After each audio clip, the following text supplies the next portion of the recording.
దీన్ని కన్క్లూడ్ చేయండి. ఎందుకంటే ఆర్ కృష్ణయ్య బీసీ సంఘ జాతీయ నాయకుడు, ఆయన కూడా స్థానిక సంస్థల్లో 42 రిజర్వేషన్లు శాతానికి సంబంధించి ప్రకటించకుండా పార్టీ పరంగా టికెట్లు ఇచ్చేస్తామని చెప్పడం మోసం అని చెప్పారు. సరే, ఇదంటే ప్రతిపక్షాలు అనుకోండి, కృష్ణ గారికి ఏం చెప్తారు? ఆయన ఏ పార్టీలో ఉండు? ఆయన న్యూట్రల్ కూడా భారతీయ జనతా పార్టీ నాయకుడు.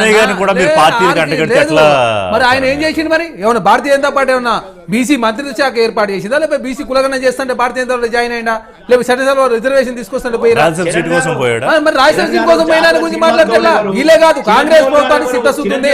దయచేసి ఆగండి, మధ్యలో మీరు రాకరి మేము మాట్లాడుతాం. ఇంకోటి ఇంకా చెప్తుంది బీఆర్ఎస్ పార్టీ, మీరు మైనార్టీలో 12% రిజర్వేషన్ ఇస్తామని చెప్పింది మీరే కదా, ఎందుకు వెళ్ళే? మరి లేదు ఎస్టీలో 12% రిజర్వేషన్ ఎందుకు వెళ్ళే? మీరు ఎస్సీలకు 15% నుంచి 17%, 2% పెరిగింది కదా. అదే కాకుండా దయచేసి ఆగండి, మీరు మాట్లాడాలి.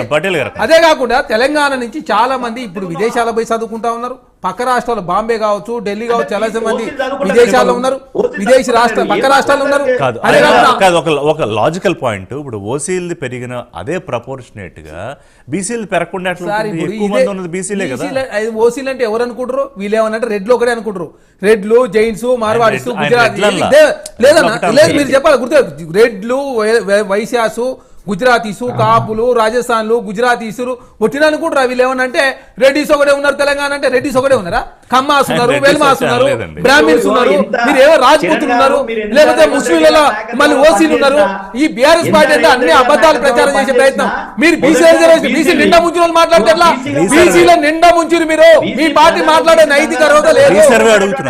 ఈ సర్వే మీరు చెప్తే ఎందుకు చేస్తాం? మేము పక్కన సర్వే నిర్వహించినాం, మాకు దమ్ముంది కాబట్టి బయట పెట్టాం. మీకు దమ్ము లేదు, బయట పెట్టలే. మీరు మాట్లాడితే ఎట్లా? ఒక కుటుంబం కోసం సర్వే చేసిరు మీరు. మీరు బీసీలు నిండా ముంచి 34% నుంచి 23 తక్కువ చేసిరు మీరు. మీకు నైతికత లేదు. BRS party, Bharatiya Janata party బీసీల గురించి మాట్లాడితే నవ్వుకుంటారు. మీ వల్లనే బీసీలకు నష్టం జరిగింది. కాంగ్రెస్ ప్రభుత్వం చిత్తశుద్ధి కాబట్టి నెహ్రూ కాలం నుంచి మాట్లాడాల్సి వస్తుంది. జనగణనలో కులగణన చేయొద్దని నిర్ణయం తీసుకుంది నెహ్రూ గారు 1952లో. ఫస్ట్ చేసింది నెహ్రూ గారు. తర్వాత మండల్ కమిషన్ సిఫారసు ని అమలు చేయకుండా కోల్డ్ స్టోరేజ్ పెట్టినటువంటి కాంగ్రెస్ పార్టీ. మాట్లాడితే నవ్వుకుంటారు. 34% 23% గురించి మీరు మాట్లాడితే మీరు మాట్లాడితే బీసీలు నిండా ముంచింది వాళ్ళే, ఎస్టీలో రిజర్వేషన్ పెంచింది వాళ్ళే, మైనార్టీలో పెంచింది వాళ్ళే. అదే ఆలయనర్ అవమానించి పంపించింది మీరే.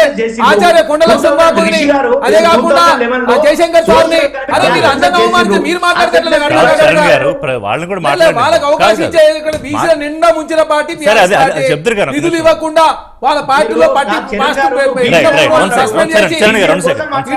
అవమానించి బయటకు పంపారు. విజయశాంతి అవమాని మీరు మాట్లాడితే నాకు అర్థం కాకూడదా? మీ పార్టీకి అధ్యక్షులు చేయండి, దమ్ముంటే మీకు. మీ పార్టీకి అధ్యక్షులు చేయండి.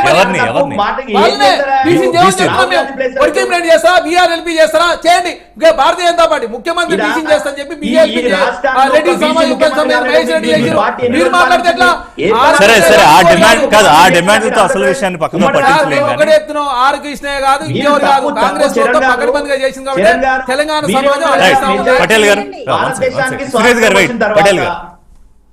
భారతదేశానికి స్వాతంత్రం వచ్చిన తర్వాత మెజార్టీ కాలం దేశాన్ని, రాష్ట్రాన్ని పాలించిన పార్టీ కాంగ్రెస్ పార్టీ.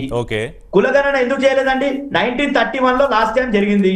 జరిగిన తర్వాత స్వాతంత్ర ఉద్యమం క్రమంలో జరగలేదు. స్వాతంత్రం వచ్చిన తర్వాత కాంగ్రెస్ పార్టీ అధికారం వచ్చిన తర్వాత సెన్సస్ డిపార్ట్మెంట్ వాళ్ళు నోట్ ఫైల్ పెడితే నెహ్రూ గారు బీసీ కులగణన రిజెక్ట్ చేసి కాదు 2011 నుంచి ఆ తర్వాత నుంచి చేయడానికి అవకాశం ఉన్నా చేయట్లేదు. బీజేపీని మీరు అడగట్లేదు. ఎప్పుడో కాంగ్రెస్ పార్టీ